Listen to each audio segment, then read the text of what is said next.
All right, all right.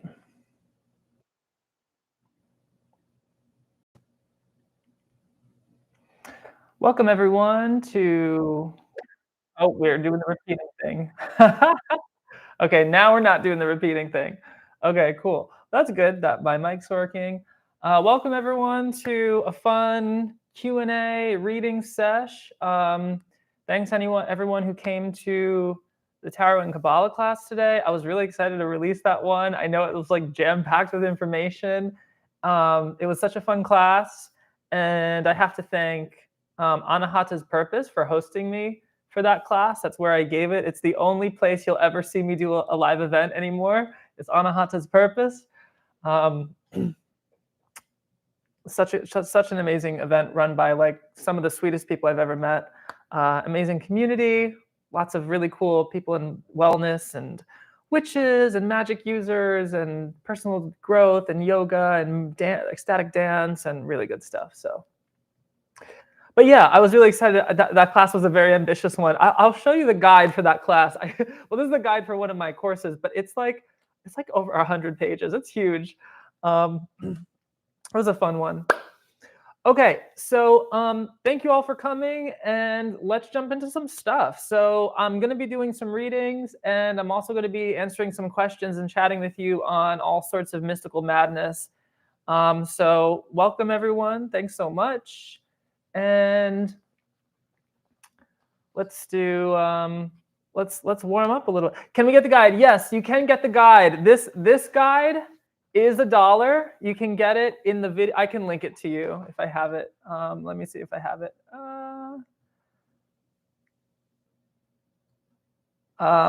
Most of my guides are free, but I have like 8 big ebooks that are like free, and now I have like this one giant one which is like $1, and then there's like one other one that's like $1, and then there's an even bigger version of this that comes with my esoteric tarot course in Tarot Mysticism Academy, and if you're into that stuff, I definitely recommend looking at esoteric tarot course.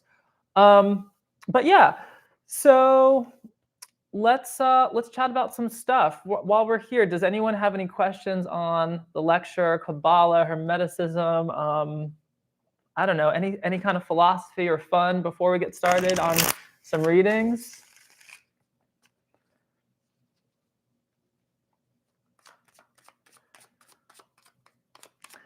Maybe in this live, what I'll do is I'll mind blown. LOL. Thanks for sharing. Oh, thank you. Hey, Nikki.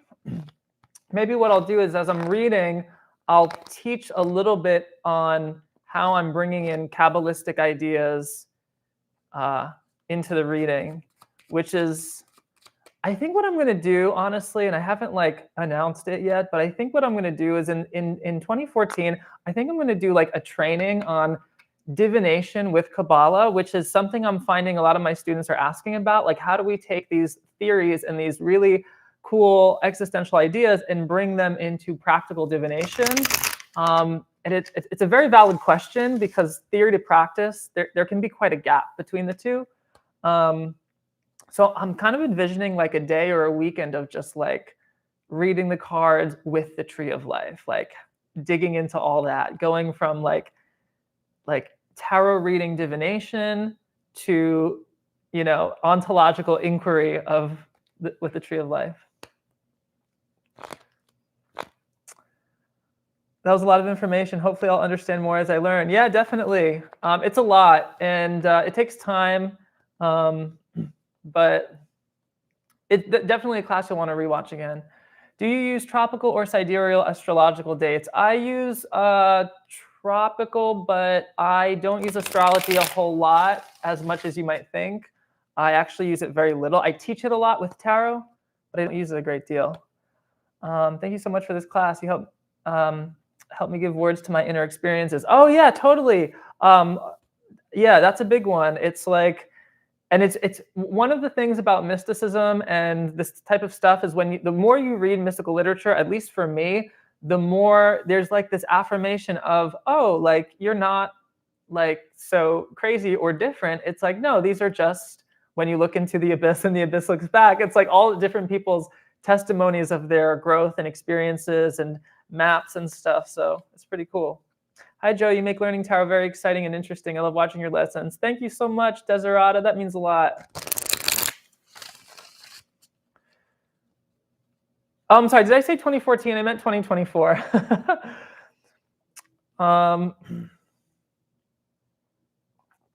You are so talented and generous with your knowledge. I appreciate you, Boo. Oh, thanks so much, High Priestess Oracle. That means a lot. Yeah, and I have 3 more classes that I'm going to, like this, that I'm going to do. I'm going to do 2 on non-duality and then 1 more on Kabbalah that are just like premiere and then Q&A afterwards. And then we have some fun stuff I'm going to be doing in 2024. Yeah, there's a lot of really fun stuff. Okay, Barbara's asking, what is my big purpose being here in this life? What is Barbara? Oh, I forgot. Hold on. I invoke thee, Yahweh, that thou will send Heru, the great angel, set upon the operation of the secret wisdom until his invisible hands upon these consecrated cards of art, that thereby may maintain knowledge of hidden things in your ineffable name. Amen.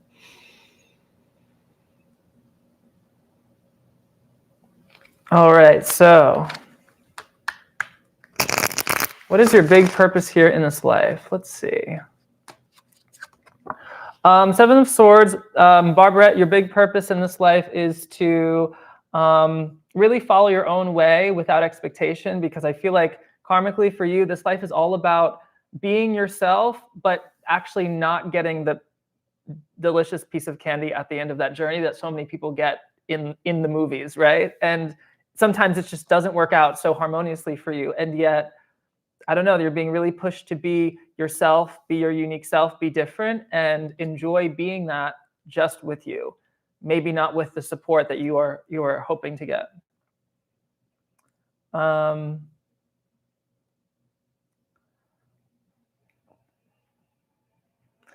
Barbara W says, what's the relationship? Is there a relationship even between the infinity symbol and tree of life? Barbara, did you put it in the chat before that you said you could superimpose the infinity symbol on the tree of life? That was a really cool insight. I never thought of that, and you definitely can. And what I would argue is that, like, there's this idea, there's the 0, which is the nothingness, the void, the all, the Brahman, the whatever you want to call it, nothing but the truth, so help me God. And then there is, when you twist the 0, you get the infinity symbol. So you have infinite everything and nothingness. So nothingness, infinite everything. And that is the relationship between the Fool card and the Magician card. And that very relationship is the source code of the whole tarot and the whole tree of life and the whole shebang. So I'm thinking about when there's a part of, I'm really into Advaita Vedanta right now, and there's a part where Gaudapada, this sage, kind of philosophically proves that everything is God, everything is Brahman. And then at the end he says, but also not quite that either. So he kind of says, like, there's more. And I feel like that moreness, that, like, when you're after, like, you achieve samadhi or enlightenment or moksha or whatever, and you're complete in unitive bliss with all things, that moreness is the relationship between 0 and infinity. 0 and infinity. And that moreness is the overflowing of unity into itself, into this constant ever self-becoming, which has in it a really special and absolutely, inexpressible uncertainty.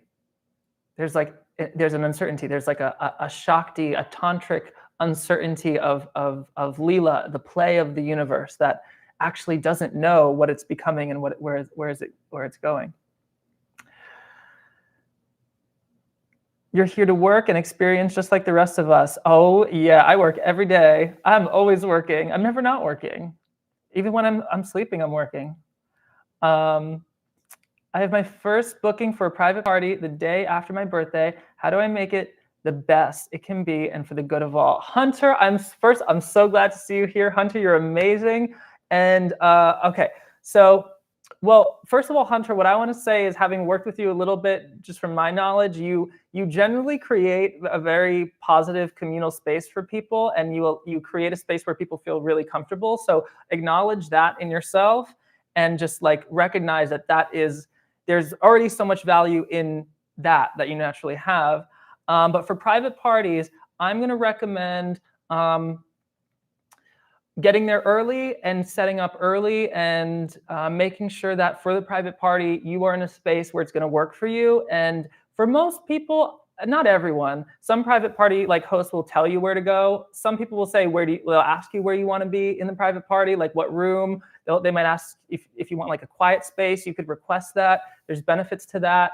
And what I would do is I would bring a clipboard and a paper and have people write their emails after every reading. And you can say, if you want to get on my email list, I'm going to be offering free readings, and you can send free readings out from your email list or whatever. It's so much better to get an email than to just give them your business card. Of course, you can give them your business card too, but I feel like that for me, I don't know, it's not as effective.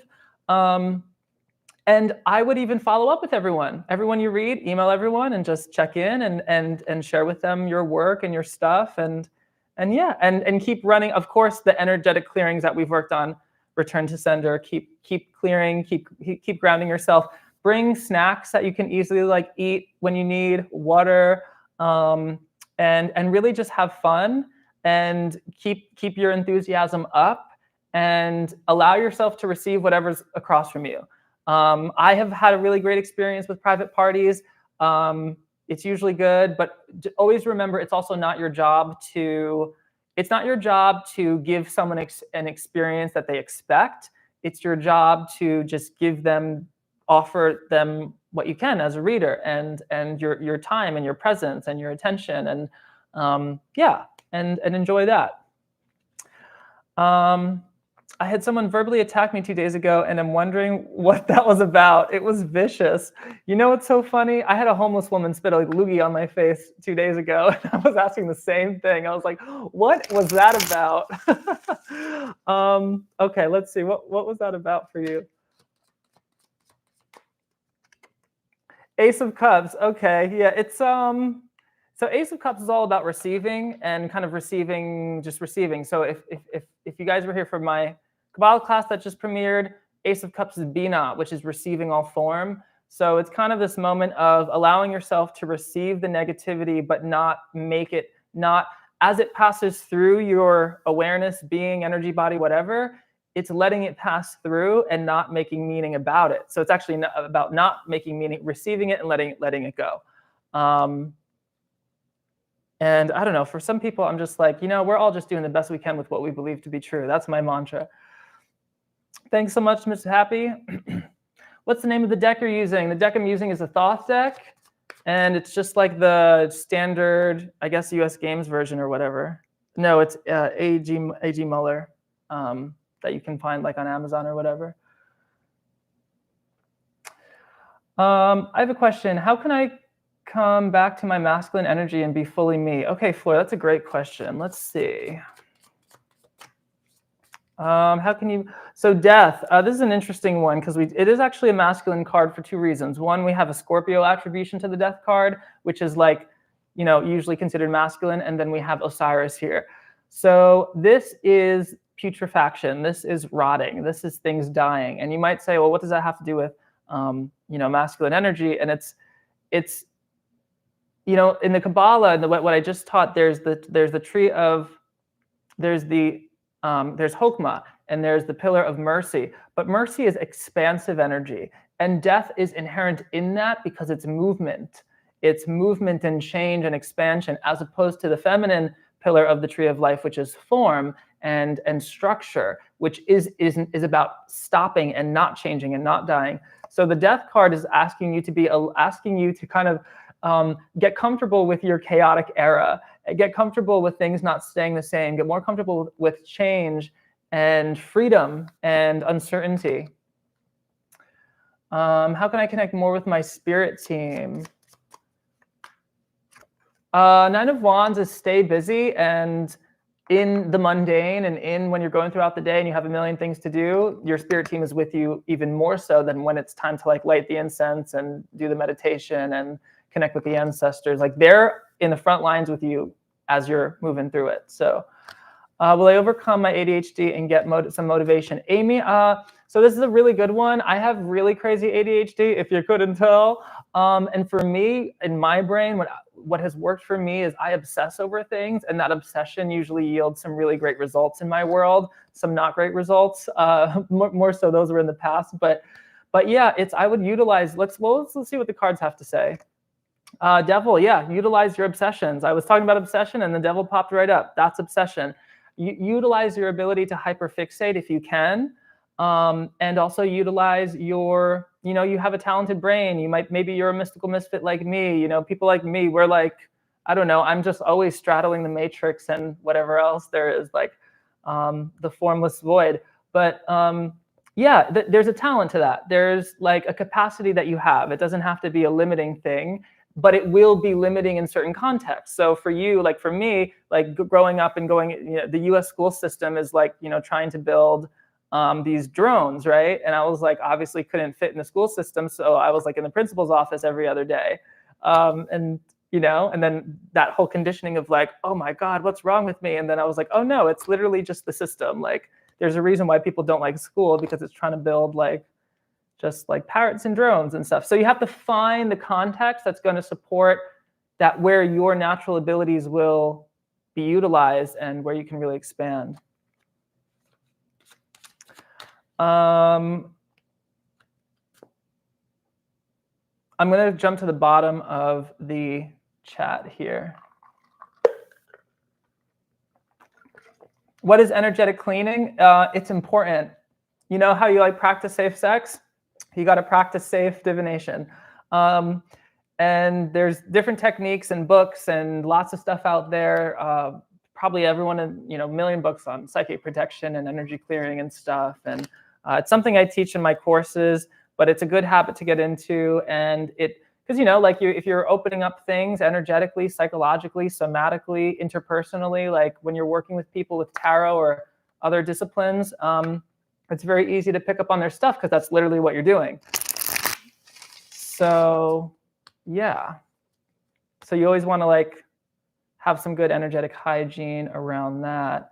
But I don't say that in like a superstitious way. I say that in a let's get more intimate with yourself way. Like after you're doing a reading, clear the energy and notice what you're feeling and thinking and sensing and be present to that.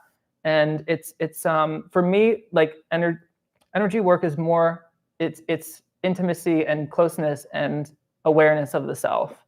It's not like a bunch of like super like stitious things where, well, you have to do this ritual and then you got to do that. It's like, we used to live in the same very gay dorm. I love that. I remember my gay dorm in college. That was fun. What was it called? Rainbow Perspectives. Great class. Thanks, Joe. My question is, what steps can I take to develop my intuition? Ooh, that's a good one. Okay, so let's, so to develop intuition, there's like exercises you can do. And one exercise that that's kind of fun is if you give a tarot reading to someone, put the card face down and literally just pretend you're psychic. Pull a card face down and pretend you're receiving a message and deliver the message. Just get creative with it and then pull the card and see what the card is and see how that may connect with your message and who you're reading for. That's one way. There's like, I forget what those cards are called. They're like you can practice, like Aleister Crowley has this whole thing he teaches where in his books where it's like you want to get to the place where you can guess what card it is before you flip it. But even if you pull a card face down and just feel the energy of it and then flip it, it might be close. It might be the same element. It might be a court card. It might be, and just practice that for a while. And then also in general, I think meditation is really good, like really, really good and really important. And also energy clearing is good too, because it can help you connect back into your own thoughts and feelings.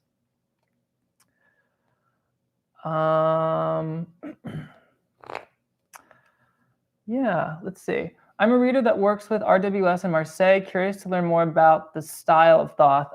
That's a good question. So Thoth, so there's this thing where Thoth is obviously so connected to Aleister Crowley because Crowley directed the deck's creation. But it's interesting because the Rider-Waite-Smith deck is not so intimately connected with Arthur Edward Waite. When people think of RWS, they don't immediately go like, oh, this is the work of Arthur Edward Waite. They just think, oh, it's tarot. But when people look at this guy, they think, oh, that's Aleister Crowley's deck. Oh, And it doesn't have to like be like that. And the reason why I'm talking about this is because stylistically, I say this a lot, but it's really up to you. Like, you can take this deck and read with it in the same way as you would Marseille or Rider-Waite-Smith.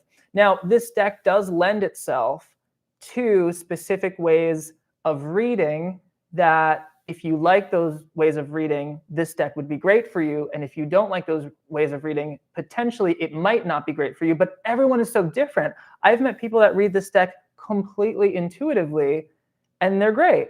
And they don't know the first thing about Kabbalah or astrology or numerology or whatever. It's a very intellectual deck. So I would say, if you like, this is my big thing. This is how you'll know you'll like studying this deck.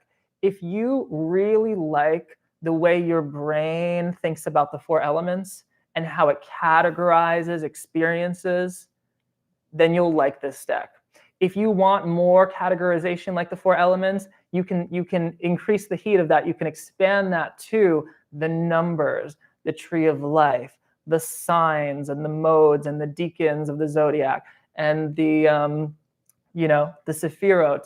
You can go as far as to play with Enochian stuff and a bunch of stuff. Ceremonial magic. It's very theoretical. So it's very mercurial. If you have a good connection with Mercury and studying, and this deck is great. And then in terms of practice, it's a little bit more.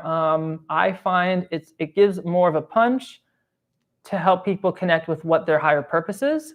For me, because this deck, there are certain like ethics. I don't want to say ethics. There is a paradigm that is embedded in the symbolism of this deck that you don't have to use or explore, but it's kind of there. So, and that paradigm is obviously Crowley's whole idea of the new aeon, which is very much about personal, individual, spiritual, questing and liberation, and gets into a bunch of stuff.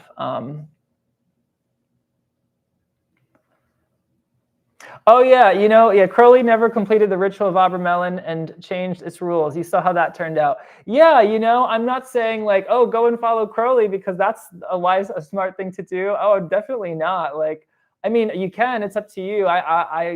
It's really just, it's about using what works for you and what doesn't. I think the Thoth deck is brilliant, and I think it's the smartest tarot deck tradition that exists. But yeah, you won't see me doing all that stuff. On TikTok, sometimes I get an invite to join live, and I don't know what that means. Does that mean somebody wants to get up with me and like be on video? I'm such a noob. But yeah, I mean, Crowley's a really interesting figure because it's like he is this crazy database of all this information from all these traditions and a remix of them at that. But then he's also, I don't know, in my opinion, he wasn't like a good person necessarily, and I don't like idolize him as people do. And if people do idolize him, it's fine. But he's definitely said some horrible things, and yeah. But then it's like, my view on Crowley is there's Aleister Crowley the person, and then there's Aleister Crowley the channel. And Aleister Crowley the channel, for me, there are things where I read from him that I'm like, oh, this is not Aleister Crowley. And I think he would maybe even agree. And then there's things he says that are like very Crowley, and it's like, but yeah, it's like what's his name?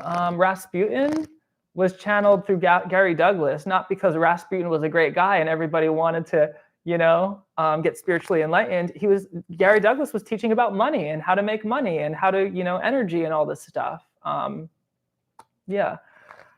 Do you do path working with tarot and the tree of life yourself? Lady Knight of Avalon, that's a great question, and I'll tell you why I don't, but what I do instead. I have before. It's really cool, and I feel like I might have a chapter of it in the future at some point. But here's my. It's not an issue with pathworking. It's just a matter of scale and interest. So pathworking is super deep. People get a lot out of it. I recommend it. There are some great books on it, and the world of symbols and archetypes and the unconscious and exploring that is so delicious and amazing.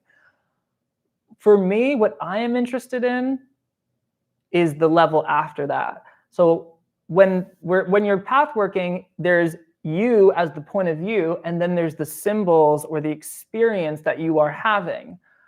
I am interested in what is beyond, but it's all form, right? All the symbols have form. If you're experiencing it, it has form. If you're sensing it, if you're seeing it, if it's coming and going, it has form. I am interested in how we can go beyond form into the formless. So pathworking is, in my class I premiered today, there's that subtle causal layer, which is the mental, the astral, the archetypal, all of that. It's kind of in the middle of the tree. And that's where pathworking, I mean, yeah, you pathwork up the tree. Yes, you can do that. But still, you're in the subtle causal level, even if you're pathworking to Keter. Like you can pathwork in Keter and see a diamond and see white light. But if you're seeing something, then you're not in Keter, because there's no thing to be experienced in Keter if Keter is the Godhead. So I think pathworking has a place. And then there's a step above. So what I teach, and I'm going to be teaching it in January in something called Mysticism for Misfits, I'm going to be teaching how the tarot becomes a symbolic expression of what one would consider like what the Vedas would call a Mahavakya. And the Vedic Mahavakyas are these incredibly powerful sayings of ontological affirmation of being. So like, thou art that, you've heard, you are that, or I am Brahman, like these super powerful sayings that direct you right into your own existence, being, consciousness, bliss, whatever you want to call it. And they're, you know, it's like a whole nother like existential thing. And for me, I'm going to be teaching how we can explore the tarot cards as their own expressions of that equation of you are that already, you know. And even if you pathwork and you journey and you have experiences and you explore the symbols and the archetypes, that still exists within that simple equation of you exist, you are, I am. But I've had some students ask about pathworking, so maybe we'll do some sort of pathworking course at some point. What did you say at the beginning before the reading while you were shuffling? I don't remember, I'm sorry. Can you tell us more about your tarot class? Totally, Tom. So I have a curriculum that's about 2 years. It's 11 programs. It's huge. It's massive. If you saw my class today, that's like a little piece of the whole curriculum. And if you do the whole thing, it'll melt your brain in the best ways. But I teach a lot of, there's 3 kind of main levels of where I teach. I teach tarot divination. How do you read the cards? How do you read them confidently, accurately, ethically, and in a way that's going to support your client and you? And then I teach the mystical side of tarot from Cabala. I teach astrology. I teach other things that come in and out, all the correspondences and how to use them. And then I also will be connecting all of that to aspects of non-duality and other philosophy. I teach meditation techniques and altered states of consciousness and healing work and personal growth. And there's a whole bunch of stuff there. And that kind of is the first year, and so much stuff.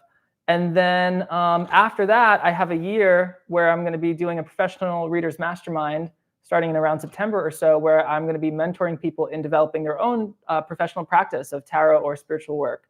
And that's a whole nother esoteric thing, you know, how do you like get out there? How do you get clients? How do you do all that?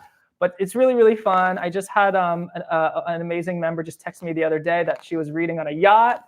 I had another one just book 5 clients. First person I was working with on this professional work was making $1,000 a week online. Of course, it's not about the money, but also it is about the money if you want to sustain yourself and like do this professionally, whether part-time or full-time. So yeah, it's a huge curriculum. It's a lot, but the community is amazing. And seriously, the community is freaking amazing. People come to me from all around the world. We're in like 35 plus countries. I meet people every day, and they want to learn tarot, and I give it all to them. But the thing that they don't know they're going to love is the community. And they get into those training sessions, and they surprise themselves so much, and everyone's so supportive, and it's so cool. Are you accepting readings? Am I giving readings? Oh yeah, I'm giving readings in and out of the live, but yeah, I'm double fisting chats right now. So how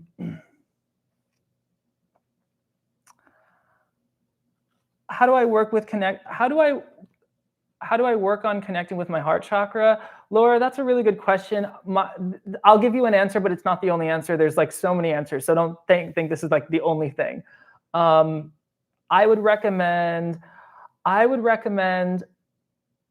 being the love, like loving people and other things for the pure joy of loving them. And it's more of a cheat code than something that's like virtuous. I don't want to make it be like virtuously go and love people. But when you're loving other people, it's easier than being defended against them, I find.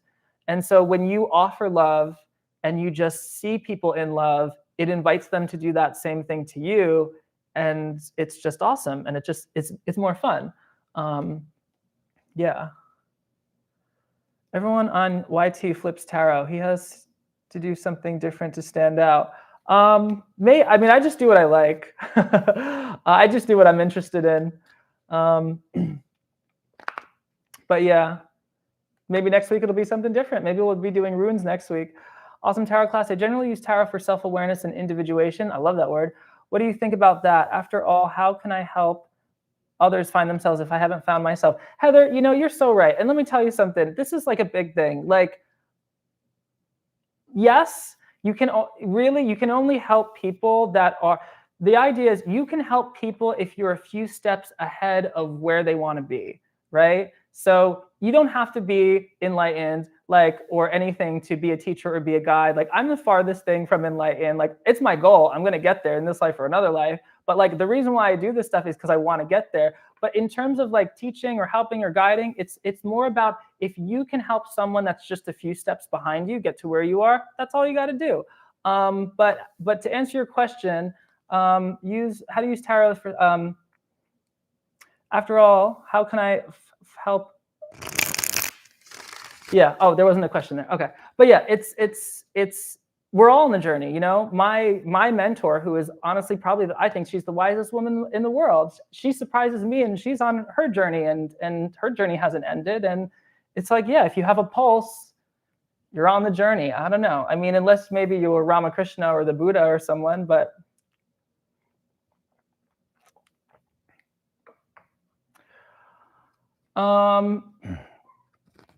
Does everything that exists outside of myself exist, or is it just a projection of me? GH, ooh, that's such a good question. And there's a book by Robert Anton Wilson called Quantum Psychology that goes into that. It's very epistemological.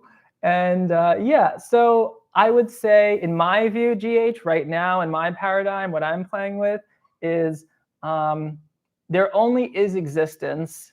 And the outside versus the inside is, that whole division is itself a projection. But I say that with some, yeah. But there's a reality to it. There's relative reality, and then there's absolute reality, and relative reality is the absolute reality. Yeah. Who's your mentor? My mentor is Purim King. And she is phenomenal and helped me change my world. She has a book called Little Book for Big Change.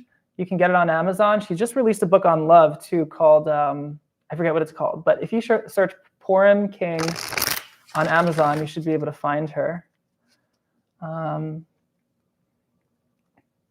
the path to enlightenment is never ending. It's lifelong. Oh my God, yeah, it's like, but you know what? There's like breadcrumbs and glimpses and testimonies and literature and history that can really guide us along, which is really awesome, you know?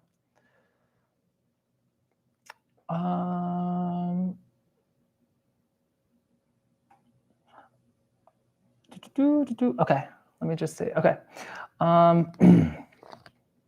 Good luck to you. I'm not into tarot. Joshua, why are you here then? Oh, maybe for the Kabbalah. I don't know. Maybe because I'm cute, right? I'm just kidding. I'm just messing with you. Yeah, no, tarot's not for everybody. In the beginning, while you were shuffling, you said something to your guides or to the cards or something, a prayer type of thing. Oh yeah, so I do the invocation of Haru. If you search HRU invocation tarot, you'll find it online. It's a Golden Dawn thing, and Haru is the kind of spirit of the tarot. And yeah.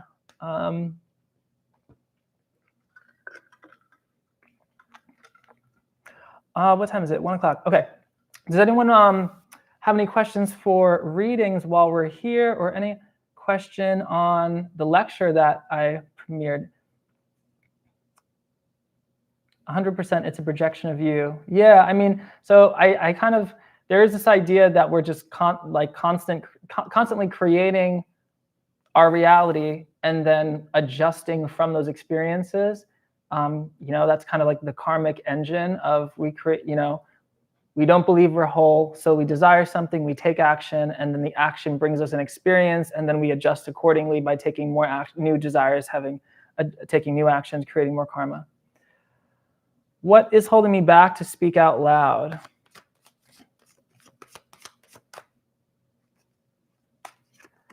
The Ace of Discs. This could be like groundedness, and you know what? Ace of Discs is like mindfulness, groundedness, presence, and being in your body, allowing yourself to really be in your body, and be less in the mind, less in, like, process the feelings.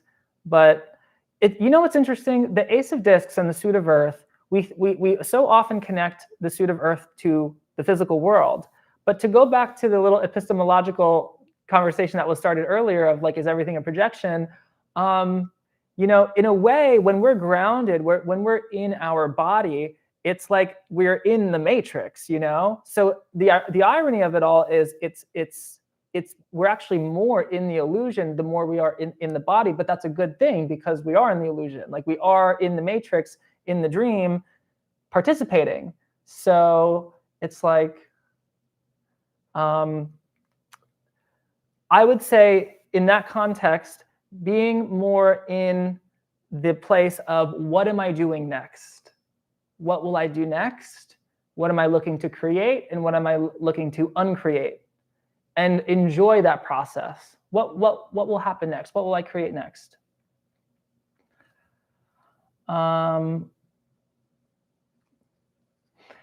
How often do you cleanse your decks? I don't really cleanse them. I do a quick cleansing by shuffling them after I use them and then putting them in their bags. And that's, but like I shuffle with intention and I have to make sure they're clear. Like I shuffle a lot.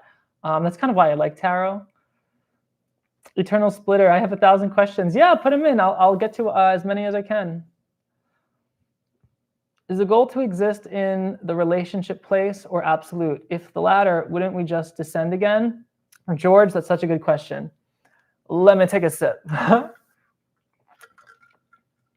So I really like Plotinus's system of his 4 hypostases and those 4 big ideas that I extend them into. And so the goal is whatever you want the goal is. You know, the goal is, I mean, the Vedantic Swami would say the goal is enlightenment for everyone, whether we're conscious or not. Potentially, he might say that. He might not. I don't know.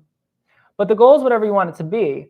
But I would argue that in that relationship place, above the subtle causal, above that, you know, dream mind world, there is that pure place of I am.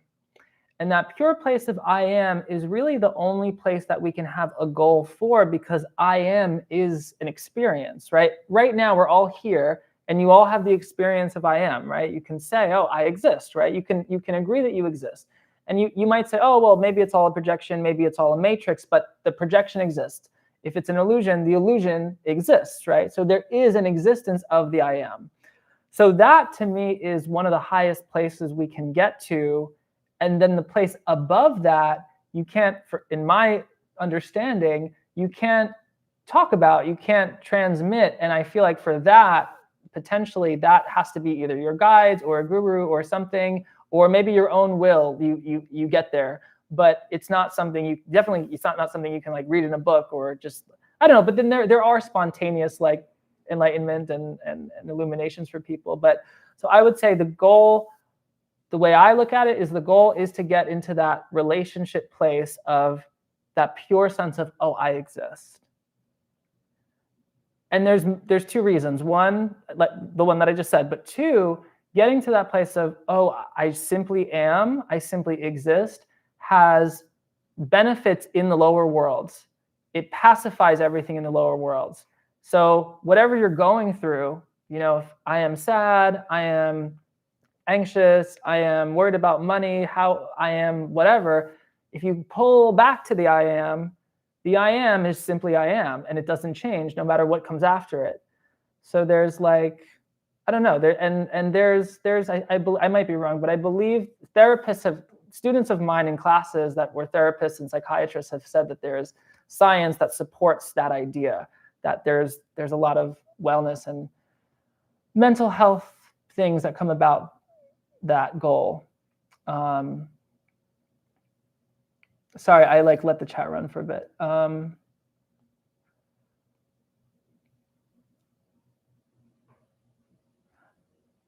been on this quest trying to find my purpose, and I found it, I think. I'm on the right path. Did I find my purpose, or am I wasting my time? Heather, when you think about that purpose, what does it feel like in your body? If it feels good in your body, then you're on the right path. But if it feels heavy somewhere or not great in your body, then I would explore. Eight of Cups says that you need to get moving more, or like there's something that's still not completely right. You want to get to the place where whatever path you're on or purpose you're following, you're like, you get up in the morning and you're like, you go right there. Like for me, I get up in the morning, I meditate. The first thing I do after a meditation is I go to my computer and start working because I love what I do. For the most part, 95% of what I do, I love. Do you have boundaries on doing readings to answer specific questions? Yeah, but I also like to break the rules. I mean, I do. What I do is, instead of like, everyone's ethics are going to be different. I will help my client potentially shift the question, or I will answer it in a way that presupposes a slightly adjusted question in a way that I think will benefit them. So if somebody asks, like, is my partner cheating? I might not say like, oh yes or oh no, but I will check in the energy and be like, okay, this is what the energy is, and help them be present with that energy and ask them, like, is this what's going on? Is this do you want this energy to continue? Yeah.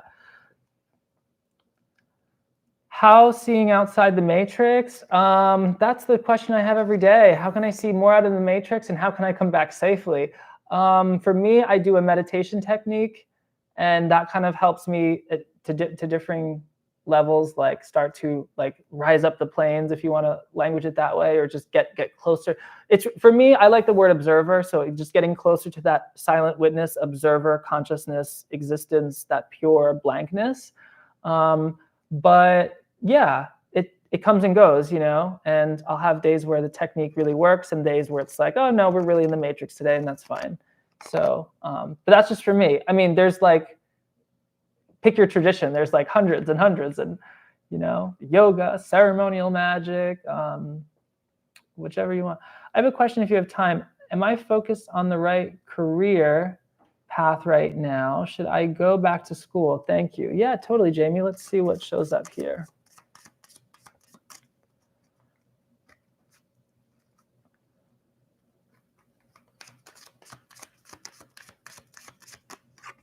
Four of Discs is saying yes. It says that in the current career path that you're going towards, it looks like you will most likely have some pretty good success, a good reputation. It's safe, it's structured. Four of Discs can be university though, so I would say going back to school, if that's connected to the career, then maybe yes. But yeah, it's very promising. How do you pay for a reading? Oh, they're just free. I'm just put it in the chat and I'll get to as many as I can. Could you draw a card for me for a job? I have been trying to find a job for a while now. All right, Sonia, let me get this one. Woo. So we got the Empress, and then also we have the Queen of Discs that popped out. These are two very motherly cards. So this could be anything from like teaching to maybe being a nanny, taking any kind of care for people, like any kind of care, like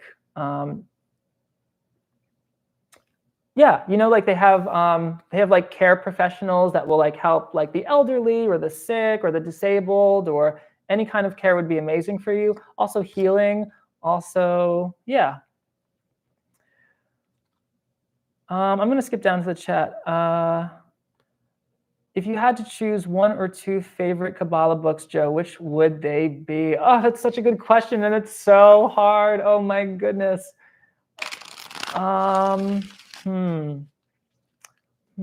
It depends. You know what? It depends what you're looking for. Can you give me more specifics on what you're looking for in the realm of Kabbalah? I really like Lon Milo Duquette's Chicken Kabbalah, but that's specifically Hermetic Kabbalah, and he teaches it in a really fun way, in a slightly irreverent way, and I think he's brilliant and amazing, and he has all the credentials to do to write the books that he writes. So I think that's probably my favorite. It's called the Chicken Kabbalah. Yeah, Gustav, let's do a general reading for Gustav. Eight of Wands, check your email, stay open with communication, stay honest. Things are going to be moving fast for you in the next couple of weeks. You want to be on it, like just not addictively checking your like phone, but you know, be ready. Opportunities, news, stuff is going to be coming, and any creative processes are going to really accelerate. New passions coming for you. So yeah, anything with technology is going to be really good for you too. Spot on. I'm a writer and I write about self-awareness, and I'm pretty academic about it. I am moonlighting right now. I struggle with starting to write, but once I get going, it's magic. Oh, nice. Yeah. Heather, same thing. Like, I totally know what you mean. It's like just getting into that flow state and getting through that threshold and letting the muses come. Will there come an awakening tipping point or singularity when more humans than not will have undergone a spiritual awakening like the folks here? Maybe. I mean, I do have this like kind of alchemical worldview sometimes where I think everything is constantly only getting better. I mean, even if it dips down, generally things slowly but over time get better and more people awaken. But it's like, I don't know, because I also think like, who am I to say that, you know, maybe not. I had one teacher once who told me, I'll never forget these words. She said, "The earth will survive us." Whoa, the earth will survive us. So if humanity doesn't work out, I don't think anything real will be changed by that. And by real, I mean that whatever that consciousness substratum is, that pure existence beingness, is unaffected by whatever we do as humans. Laura, what does your higher self want you to know?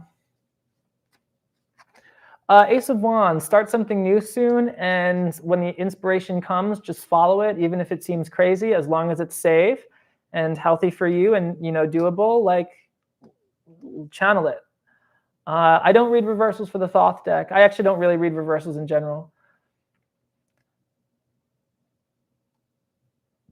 What is the mystery in my life? Let me go to Katie first. Random card, please. Random card is 10 of Cups. 10 of Cups is like, now's a good time to recognize that you've gotten everything you wanted, and recognize that you're a creator, and recognize that if you're feeling like that things aren't perfect, then it's because you haven't chosen the next thing that you really want, and you haven't done that kind of journaling inner work. But you've really accomplished a lot, and like recognize like, oh yeah, like you've filled all these cups, like there you are. But because you're kind of fulfilled right now, it might be a time of rest and recuperation before manifesting, creating, and starting new things.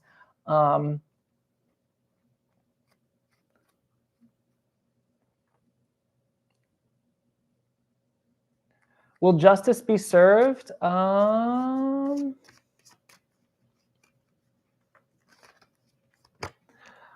Six of Wands says yes, most likely.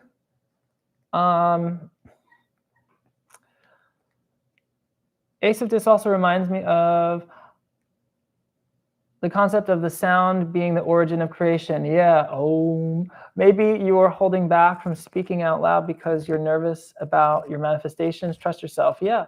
Can I just have one message in general? Yeah, totally. For music translation, one message. What do we have a message for you? The Princess of Discs. So you're aware that something's going to change pretty radically soon, and you're kind of trusting it, and that's all you can do. And it'll ultimately be good for you, but you have more control than you think in the situation. And which isn't to say now is a time to take action. It's more like, oh, here it's coming. You're in this place right now where you are not taking great actions to change things, but you know a change is coming. And I want you to know that you have the control and the agency to move through that change, which doesn't mean you need to take action right now. Otori, what should I focus on next week?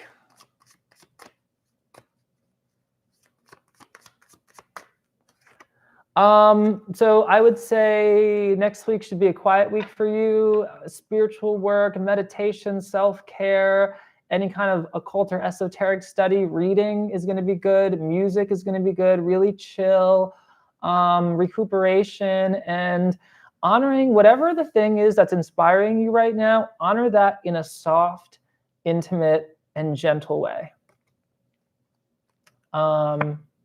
Yeah, priestess, what does she do? She hunts by enchantment, the enchantment of whatever that is, whatever symbolizes to you, whatever the universe is going to symbolize to you itself in ways that enamor you. So whatever ways the universe is enamoring you by reflecting you to yourself, appreciate that, but in a not necessarily in a high energy way. Can you pull a card with focus actions to take over finances? Yes. Actionable steps for finances. 9 of Wands is keep going and don't be afraid to be busy. And you have so many experiences. You have so many life experiences, skill sets. Yeah. 9 of Wands is all about having the experience and the strength and the adaptability to keep going. How do we get a reading? You just put it in a chat, and I'm going to be picking random ones. What would happen if I took my boss to court for wrongful termination? Ooh, okay. Well, what I'm about to give you is definitely not legal advice, but I can check in on the energy of that. Lust card looks, it's a lot of energy, but I'm getting a good, I don't know, Lust is an interesting one for this. I would say it's a sacrifice. It's a sacrifice of time, energy, emotions, focus, but going in that direction will create some opportunity for you that has the potential to be very beneficial. That's not legal advice. That's just checking in on the energy of the card. But and there is a strength in going in that direction, but it will take energy. This card is the Lust card. We see Babylon right there, and Babylon is, she needs a sacrifice.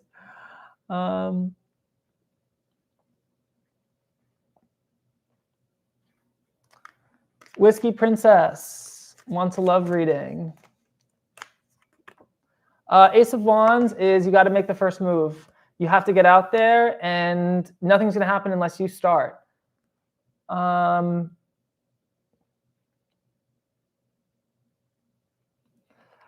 Barbarette, best choice for me, tarot reader or energy healer to earn my life.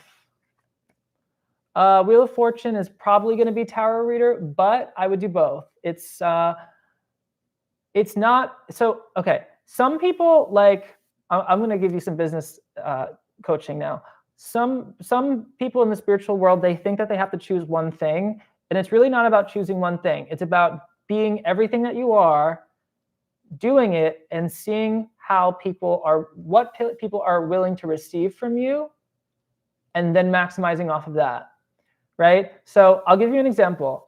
I can teach you guys about how to achieve altered states of consciousness and meditate and personal growth. But if I just did that, I probably wouldn't have the people that are here in this live right now.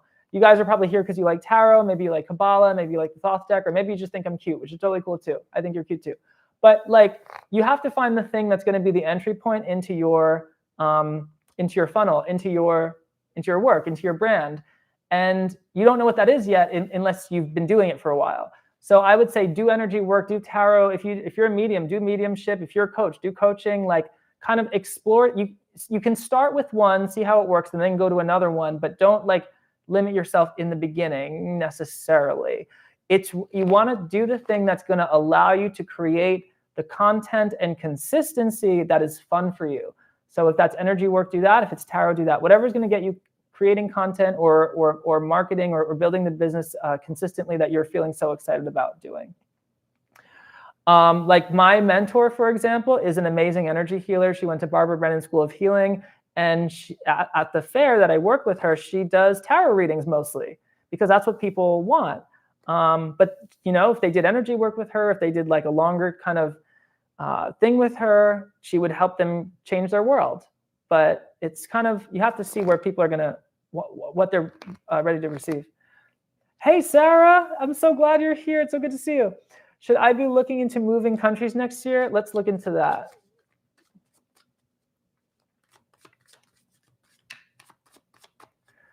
Five of Swords is like maybe not quite. I mean, you can look into it, check in with the energy, feel your body, and see how, your body. I know you're very intuitive and you're very psychic. So I would trust your intuition before my reading. But the Five of Swords is saying maybe not quite yet. There's some building that has to happen before a move. Maybe the move will be a manifestation later on of a change or some sort of like building up of either yourself or your business or your like whatever you're looking to do. I'm going to pull a second one. Yeah, Seven of Cups is saying be a little cautious about like moving too fast because the fantasy of what it could be might not be the reality quite yet.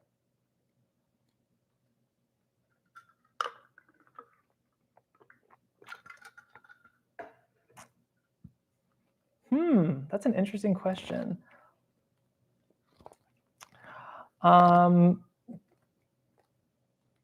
What did orders like Golden Dawn and Bota believe concerning eschatology? That's a great question. I don't really have an answer for you. And something like eschatology, I feel like I might be wrong. Maybe there is like a system around that, but I feel like every member would have a different answer. And maybe there are, in a way, I would imagine that there are steps and secrets and symbols that kind of point to one's own personal eschatology of some sort, potentially. But I could be wrong.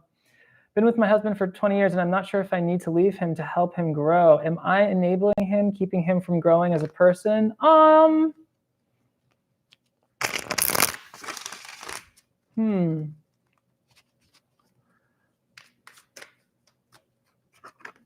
Three of Wands is saying that there's well, yes and no, but your light is beneficial to him. Like, you're someone who is consistently growing and having that consistent, and you set a good example. This is a very virtuous card.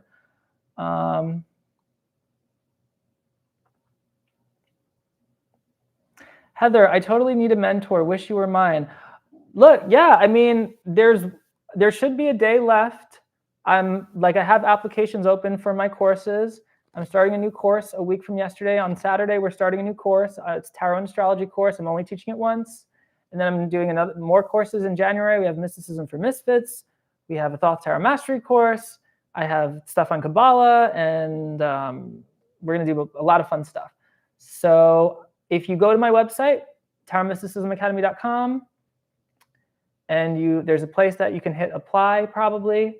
And yeah, book an interview with me. We'll chat. If we're a fit, we'll work together. It'll be great. If not, that's okay too. You'll still get to work with me for an hour or so, or whatever, however long we meet.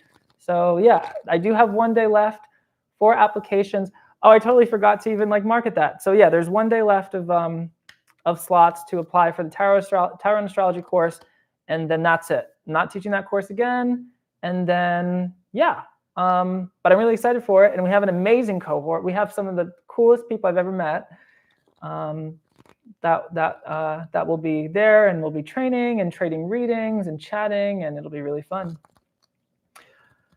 Can tarot readings influence your life in the wrong way? Yeah, anything can influence your life in the wrong way if you use it incorrectly, or if you don't use it safely, or if you don't use it in a balanced way. Yeah, it's just like anything. But I find that for the most part, well, the way I teach it, the way I teach tarot, it's hard for tarot to harm you.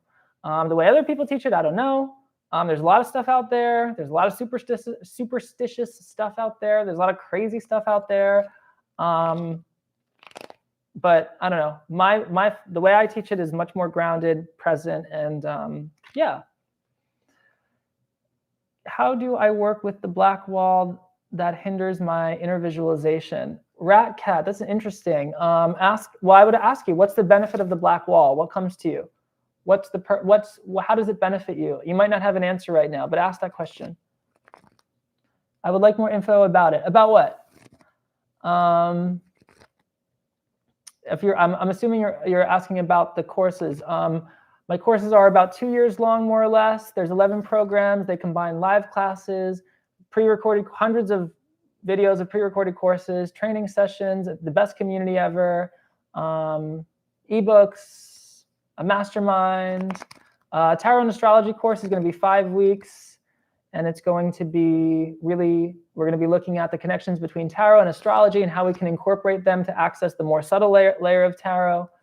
And some people will also be registering in other courses to support that. So I have an esoteric tarot course that teaches Cabala. That's now a pre-recorded course that you can access, which is really deep, which is what I started teaching today in the premiere. What point in your tarot journey did you get a mentor, and how far long did you learn from your mentor? I love that question, and this is so important. So Lady Night, this is really big. So I had been studying tarot for at least 10, 15 years or so before I met my teacher. And I knew a lot of stuff. I'd been studying the Hermetic stuff, the Golden Dawn stuff, the Kabbalah stuff. I knew a lot of stuff. And I loved that stuff. And I'll save you the story of how I magically met my mentor for another video. But I had all that information in me, and I was excited. And then I met my mentor, and she first was my boss, and I was reading with her at a Renaissance fair, and I was just learning from being in her presence. She just, there are people that just have extremely high frequency, and just being next to her was like, whoa, like this person, there's so much important, valuable, just knowledge here. And I knew it. And so I just learned from her being next to her, and then my life went to shit. And, I called her up, and then she helped me and became my teacher and helped me transform my world. And so how long ago was this? I don't remember how many years, because I'm not good with time, because I'm always in the astral. I have no idea. It was maybe 5, 6 years ago, 4 or 5, I don't know, is when I met her maybe. And so we started working together. And what she helped me do is she helped me take what I had been studying and reading about for years and years and put it into practice in a way I didn't know I could, which actually got me to the point of living the life that is essentially my fantasy. Like, I got to the point where I was living in the location I wanted, in the home I wanted, with the job I wanted, and now with the relationship I've always wanted, and it's all there. And now my goals are getting bigger. But it's like, I would have never imagined I would literally have everything I wanted in life. It was crazy. And so she helped me do that, and now I help other people do that. And it's like, this is why it's so important to have a mentor. Like, you can go out and study all this stuff yourself, and you can, and I've done it, and that's fine. And many tarot readers or people on their healing journey or their growth, like, they do that, and they read books, and I'm always reading books. I'm not going to move my camera, but I have like a bunch of books and a whole library of great things. And the information is there, and it's helpful. But if you don't have a guide or a teacher or a community that's going to support that actual transformation and help you actually apply the information consistently over time, you're not going to get to where you want to get as fast. There's really something to be said about having some sort of consistent mentor or group or something that really facilitates, because it's really not about knowing the information, it's about applying it. So whether that's becoming a tarot reader or healing your trauma or like, you know, achieving success or manifesting more money or whatever it is, it's like you need that consistent movement towards that. And that's what she helped me do, which was amazing. And so, and yeah, so take that for what it's worth. But yeah, and that's why my curriculum is now 2 years long, because the transformations that I want to help people achieve and that I am helping people achieve, they're long term. It's not just like, oh, take a little tarot class and learn a couple meanings and pull a couple cards. It's like, no, I want people to change their world. I want people to have better relationships. I want people to make more money. I want people to clear their energy and practice it safely. I want people to connect and become more vulnerable and like go for it. I want people to become amazing professional readers. I want people to get enlightened. I want me to get enlightened, you know, like that's where I'm going. Like, you know, a lot of people like, they come to me and they want to learn tarot and they start learning tarot and then their life starts changing and they're like, oh my God, this is crazy. I had this experience. The techniques I've taught people have literally saved one of my students' life. Like, it's amazing stuff. And again, you can go find it, you can read it, you can be like me and read and study for 2 decades, or you can like have it all in one place, have a community, have, you know, me as your guide, go there step by step, have an organized curriculum, and learn how to use it and use it safely and all that. But yeah. But you know what? Either way, whether you work with me or another teacher or another program, or you find your own mentor or your guide, like you're going to get there. It's just a matter of time. It's like, if you want to get there, you're going to get there. I don't know. How often do you take people on for the 2-year journey? So what I'm doing right now, Lady Knight, is I am taking more people on than I normally would, because it's the last time I'm teaching the curriculum as it is right now. So I have applications open now. There's 1 day left of slots. There might not now, but there should be some slots left to apply. And then, yeah, and then we would kind of customize a plan for you. But after around, I don't know, the first quarter or 2 quarters of 2014, this curriculum is done. I'm not doing this one again. And yeah, and we'll keep on moving with other stuff. Do you teach the Cliphoth at all? I don't teach the Cliphoth, and I mean, I know several people have asked about it, so maybe I should, but it's really not in my wheelhouse to teach. And it's not something for me in the way that I work with Kabbalah and all this stuff. I feel, I don't know, people might crucify me for saying this. I feel like they're a little contradictory. Like, the tree of life in itself is perfect. And my argument for why I don't study the Cliphoth is the Sefer Yetzirah. And the Sefer Yetzirah is very clear. There are 10 Sefirot, not 11. There are 10, not 9. So that's what I'm happy with. I like the 10 numbers. I like the Pythagorean tetractys. It's 10.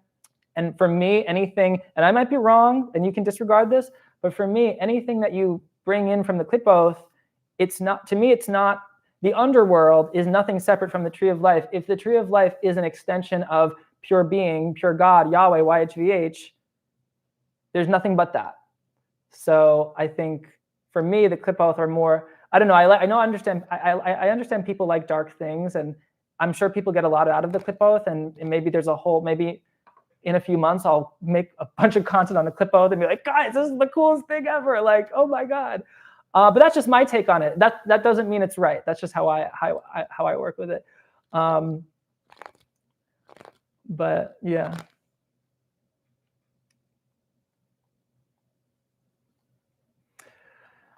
The most difficult is this point, experiencing not only understanding with mind, but so hard.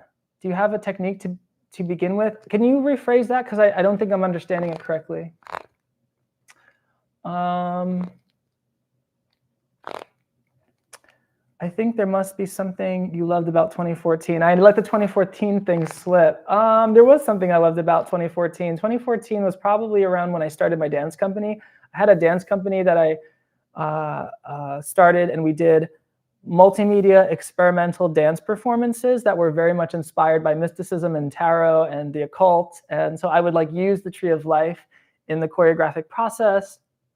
And we were making art about all types of things and Zen, and it was a fun time. Something about 2014, I don't know, simpler times. Major tower upheaval in my life happened, and now the next phase is kind of super open-ended. What should I focus on in the next phase of my life? Okay, let's see. So we're looking at the Two of Discs. Well, here's the change. There it is for you. So speaking of the lemnis, get the infinity symbol. Well, I have two things. One is whatever patterns and habits you had running the last life are now starting to break down. So if it's time to lean into the uncertainty and lean in, as Brene Brown would say, lean into the discomfort and enjoy the uncertainty, but still have intention. And I keep getting you know what the phrase that's getting to me? Move things around, move things around, move things around. I don't know if it's like you got to do some interior design makeover, or maybe move house, or just move things around, move money around, reinvest, or cash out on something, or it's time to move around money and stuff and priorities and time. And yeah, this could also be a card showing up for a loop that's happening. Like maybe there's a recurring pattern that keeps you kind of feeling stuck. And so it's time to break that pattern.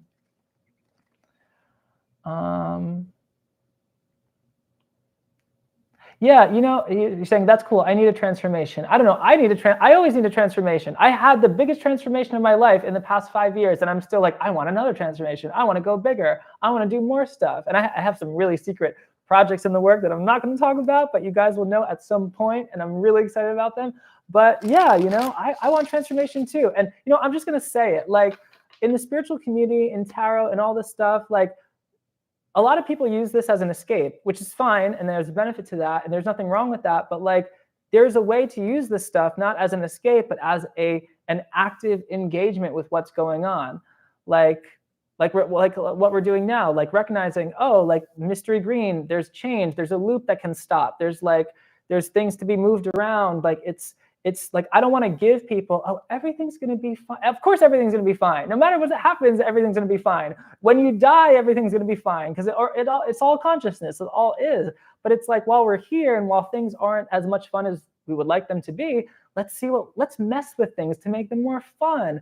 Let's remix things. Let's engage with the symbols and see how we can build a stronger relationship with the thoughts, feelings, and emotions that pass by our, boundless consciousness, and make them more fun. That's what I'm about. I don't know.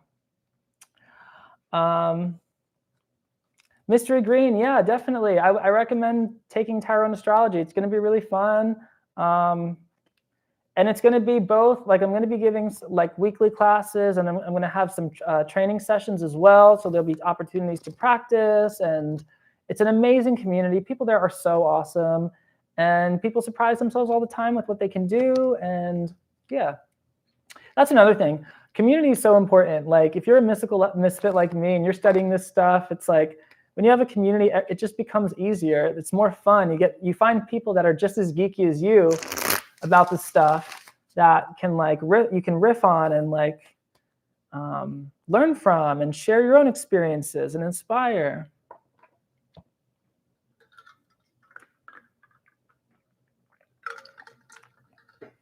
Can I get a reading on which job? I can't find, there's this like heart that's blocking the messages on the bottom, and I'm like, I want to heart everything. Yes, let me heart it, but can I just see the message? What job? Can I get a reading on which job of 2 offers I should take? Yeah. The Empress is saying the one that's going to be less stressful, the one that's going to take less energy, the one that's going to be a little bit more relaxed, maybe the one where you have less control, maybe the one where you're more responding to things rather than initiating things. But that's just where the energy is heading right now. It can change. Check in with that. Check in with your body and see how, when I said that, how did your body react to that? Otori says, can confirm, I'm currently enrolled. Lynn, hey Lynn, and the community is one of the best gifts I received this year. Oh, Lynn, you're the best. You're amazing. And Lynn's amazing. She helped me put together a Discord, which is so fun. And the Discord is really, that's another thing. You'll get exclusive membership to the Discord, TMA Discord, and everyone's so freaking cool. And I'm still a Discord noob. Every time I write something on it, I'm still like, I don't know what I'm doing, but I guess this is how you tag someone. But I'm learning. But yeah, it's such a fun place. I love the Mystical Misfits. I really do. What and when triggered in you the gay path? Because I see the flag behind it. I'm just asking. Eternal Splitter, you're funny. I don't think anything triggered the gay path. I don't look at it like, I'm going to I don't look at it like I'm going down the path of gay. But hey, you know what? Maybe there was some karmic thing in a past life that was like, Joe, or soul, you got to go down the path of gay in the next life. And I was like, okay, that sounds fine. No, I've just always liked men, I mean, I like everybody. I like women too, but I like all people. I've just happened to just date men, but yeah, that's funny. The gay path. But yeah, I'm also lucky. Like I live in a place that's I live in a place that is is very accepting and progressive and safe. So I have a lot of privilege in that, which, not everyone can say. So which techniques would you advise to grow in my spiritual journey if I don't have mentor or group? So there's I would say meditation is really good, and there's so many types of meditation and just trying different ones, but having a consistent meditation practice for me helped me so much. Like I would probably, I used to be really depressed. I used to be anxious, and though I haven't completely overcome all those challenges, I've overcome them to a great extent, like the majority of them. And I would say the majority of that is working with my teacher, but a lot of that is also a consistent meditation practice. And I mean consistent. Like I haven't missed a day, and I can't even remember. And I try to do it twice a day, but and it's not even a lot. It's like whatever that you can meditate from 5 minutes to 20 minutes. It doesn't have to be like a whole hour, but just having that time consistently to sit down and empty out the fixations of your experiences. So we're fixated on our thoughts usually, on our histories, on the future, on our identities, and then also the feelings in the body that come around those thoughts, and then the emotions that participate around those feelings and whatever.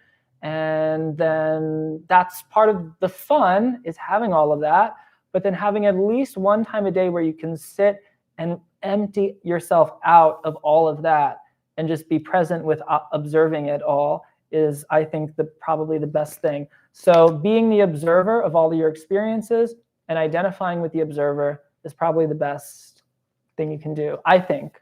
Just being the observer, coming back into the silent witness.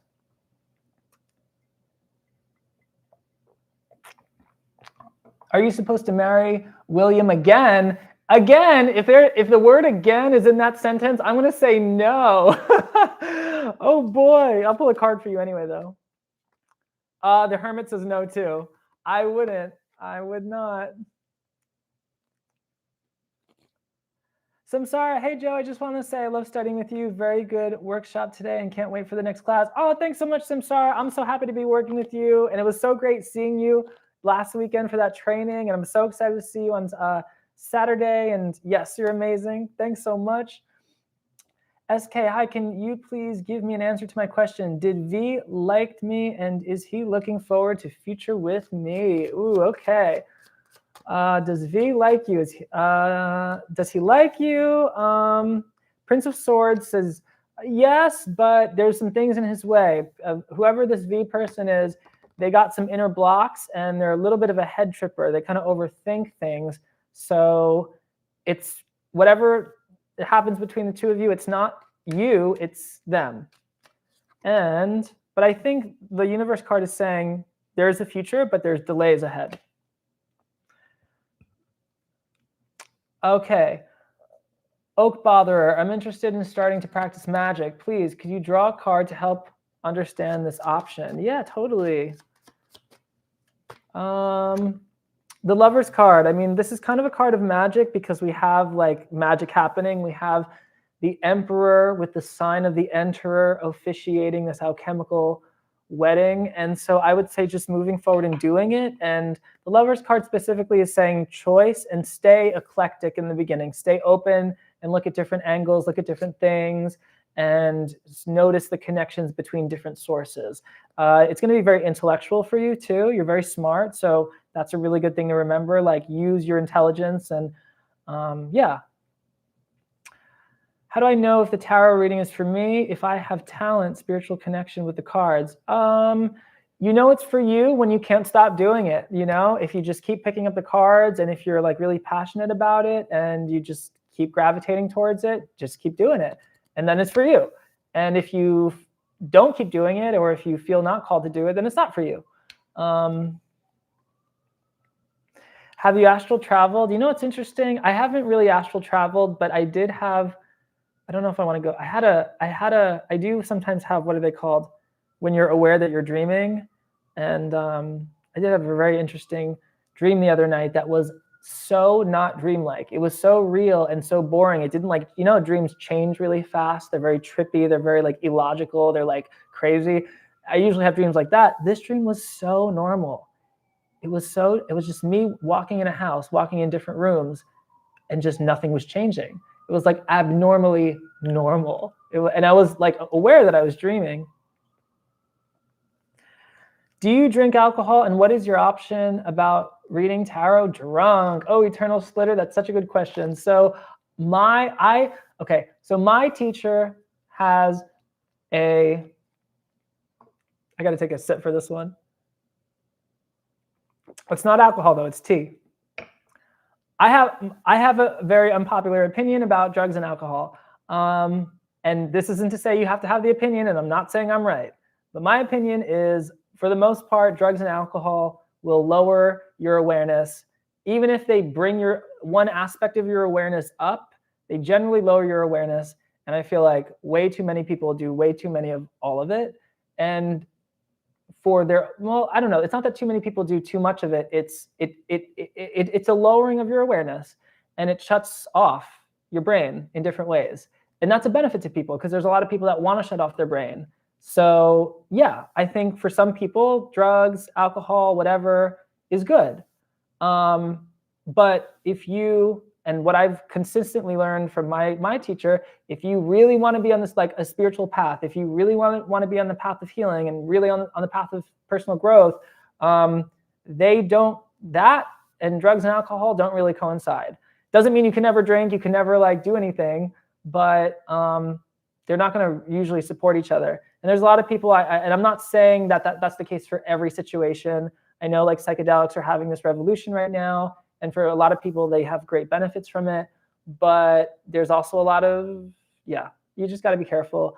I am of the philosophy that anything you can get with drugs, you can get just with your own brain, sitting down with your eyes closed if you need. And if you do it without the like drugs and alcohol, they can be cheat codes. But for tarot reading specifically, it's funny because I used to do drunk readings a lot when I was younger, and it was fun, and it was like cool, and like, but it was like, you know, it was like sloppy and messy. And I'm not saying don't do it, but I wouldn't do professional readings drunk, though some people do. I've met professional readers that are very well respected that just drank all the time. But I wouldn't recommend it for like more serious work. But I don't know. Then again, you also have like the drunken like kung fu master. So are you going to travel and learn some new things in India next year? I was thinking of really considering that, and I really would like to, but I think I'm going to actually, I'm going to do some more things with Tarot Mysticism Academy, and then see where that brings me. I actually, you know what? I really wanted to do that, but I actually hate traveling. So we'll see. But there's more work to be done where I'm at now. But yeah, there's some projects in the work that I can't release yet. They're not completed. Hello, can I get let me do a love reading for Shay. And then I'll come back to the YT chat. This popped out for your love reading, Shay. So 10 of Cups is saying one of two things. Either you're a little bit too comfortable in the relationship that you have, or if you're not in a relationship, there's a comfort that you're afraid to leave by potentially getting in one. So I would recognize that 10 of Cups is a big place of own what you've created for yourself, recognize that you're a creator, recognize your accomplishments and what you've set up for yourself, and enjoy it. And then when you're ready, say, okay, now I'm bored of this. What do I want next? It's also a card of saying maybe what you have that you wanted for a while, you didn't actually really want, which is actually always. Like whenever we get something we really want, we recognize, wait, you know, it would actually be even better if I got this or I got this. But that's just kind of the game, right? We get what we really want, we get bored, we want something else. I can't, how can I get a card message as regards to my tarot studies? Ooh, okay, I like that. Noelia, how can you, yeah, let's give you, okay, adjustment. So adjustment card is saying it's time to, this is about practice for you. This is about taking the knowledge in your studies and putting it into practice in a new way. So tarot can be very academic and studious and knowledge-based. And y'all know, if you've been following me for a minute, you know I love the information and the knowledge. But it's about how you take that knowledge into practice and how you let your actions adjust to the new information.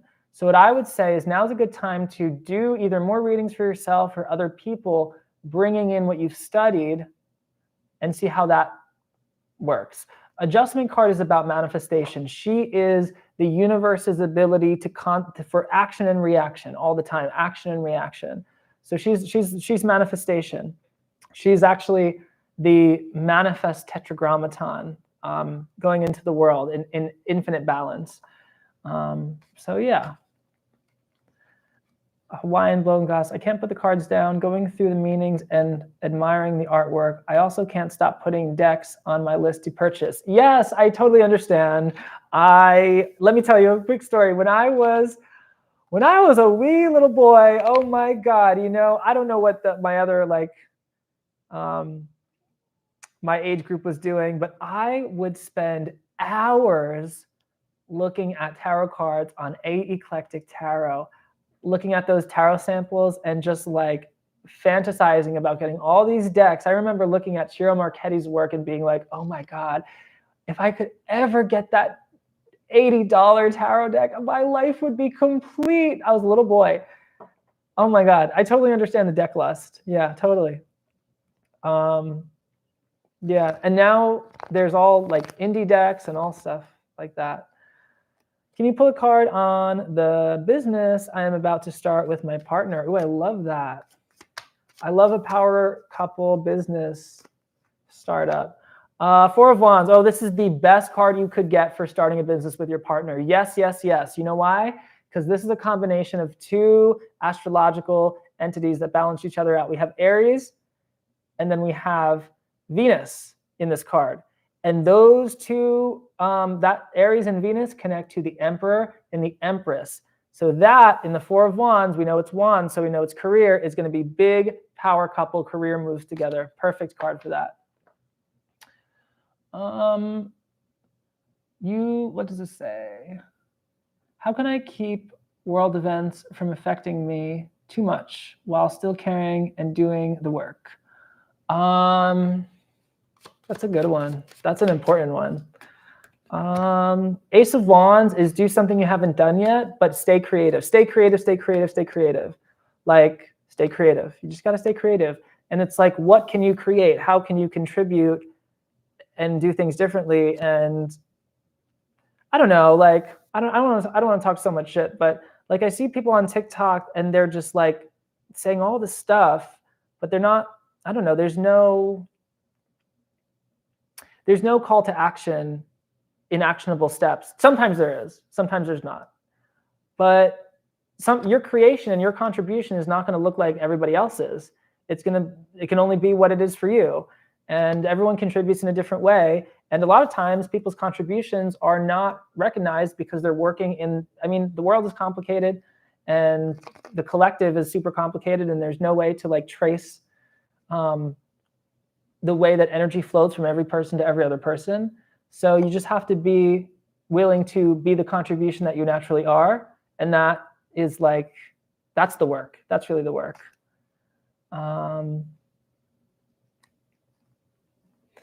Oh, you are an Aries. Very cool. Even better. Is there a connection between crystals and the tree of life? Yes, there's definitely attributions all throughout, but I don't actually know if they're... Yeah, I mean, if you like read Aleister Crowley's Liber 777, I think there's a table of crystals that connect everything. That book is like the book of correspondences, in my opinion. Cool. All right, can I, okay, so I'm gonna wrap up now. Just a really quick thing. As I said before, if you wanna work with me long-term, I have 1 day left to, 1 or 2 days left to enroll in the Tarot and Astrology course and some of the other courses. I'm only teaching Tarot and Astrology once. This is the last time, this is the only time. And yeah, there should be a day.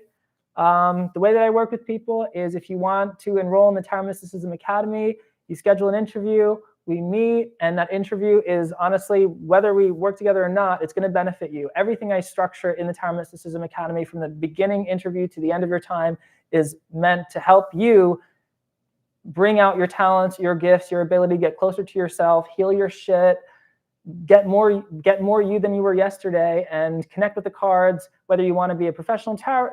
I teach it all, from tarot reading to the mystical aspects and the Kabbalah and the astrology and all that esoteric material, to how to actually be a professional tarot reader and, you know, make it your thing, whether that's full career or a side job or however far you want to go. It's amazing. It's so fun. It's the coolest community ever. And it's super transformative work. The work that I do is not, you know, McDonald's tarot. You're not going to get like, oh, it's a little class and you're going to learn a couple keywords and we're going to talk about like little things. And that's totally cool. And I love that for some people. I have a lot of stuff on my YouTube channel that kind of like brings it step by step, learn the card meanings, all that. But the curriculum I teach is really deep. I am interested in like rapid growth, transformation, personal development. I want you to heal your shit. I want you to make more money. I want you to have better relationships. I want you to have the transformation that I've had, which has been the best thing in my life. When I found my teacher, I wouldn't even, you know, I couldn't even imagine where I would be today. All thanks to my teacher and the support. And so, yeah, I want to bring that to more people. You know, this stuff is, if you know where to look, if you know how to integrate it, if you're patient, if you have a supportive teacher community, like this stuff can make significant changes. Like so often I meet people and see people that are super smart. They're like these really smart occultists and their life is just like, they're not happy with where their life is. And then I'm like, well, why? You study all this stuff. You're doing all this work.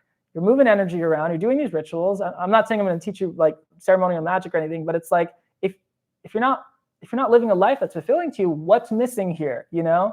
So that's where I'm focused on. And especially in January, we're going to be doing something called the Mysticism for Misfits program, where I'm going to teach some of the craziest tarot concepts ever. We're going to be looking at for personal growth, energy work, non-duality, Kabbalah. We're going to bring it all together and it's going to be wild. We're going to do a lot of healing, meditation. Yeah, I'm really excited for that. It's going to be like, that's going to be the real thing that's going to melt the brains. And I'm really, that's going to be fun. Magic cannot substitute positivity. Well, my thing is, it's like you do magic, but if it's not getting you to where you want to be, and it's clearly not for a lot of people. For a lot of people it is. I'm not saying like everyone is, no, it's like, it's just, these are the people I've met in different, so I've met people that are amazing, that are like so wise and so accomplished. And I'm like, oh my God, you're freaking awesome and so knowledgeable. My point is this: if you're studying this stuff and you're studying tarot or Kabbalah or magic or all this stuff and your life isn't improving, to me, it can be improving. Like it's that tells me you need to integrate it, you need to practice it, you need to, I don't know, you need some sort of consistent support with this stuff. But again, that's me, that's not everyone. Tarot doesn't have to be that deep. It can just be like throwing cards down and having a good time, and that's fine too. And I also do that. So it's like, it's so serious, but it's also not that serious. It's up to you. It's up to you how far you want to go. But yeah, people that work with me, you know, now they're reading on yachts. I have students making $1,000 a week just online. I have people repairing their relationships. I had the woman completely, literally save her life with the technique she used. I don't know. I'm very ambitious. I have a lot of Capricorn in my chart. But yeah, check in with your intuition. If it's meant to happen, if you're called, I'd love to meet you. And I'm so excited to get started again with tarot and astrology in less than a week. The community is amazing. It's going to be really fun. Yeah. But, you know, if you're thinking about applying and if you have any questions, you can email me, joe@tarotmysticismacademy.com. And if you like what my YouTube is, just wait till you see the curriculum. Like the premiere that I released today is like maybe half or so of the first module of the Esoteric Tarot course. So it just keeps going and going and going. There's so much fun to be had. Joe, do you like Thoth or RWS or Marseille decks the best? I like Thoth the best, but I also really like RWS second best. And Marseille, I might have a chapter in Marseille coming, but it's not a deck that I've really worked with, but I feel like I'm going to work with it soon. Barbara, it's totally okay. If you can understand what I'm saying now, then we'll be fine. And the way that I do the interviews, I set an hour up, so we have time. There's no rush, and it's totally cool. I've spoken with different people from different countries. I've interviewed. I've had a sign language interpreter in interviews. Like, it'll work out.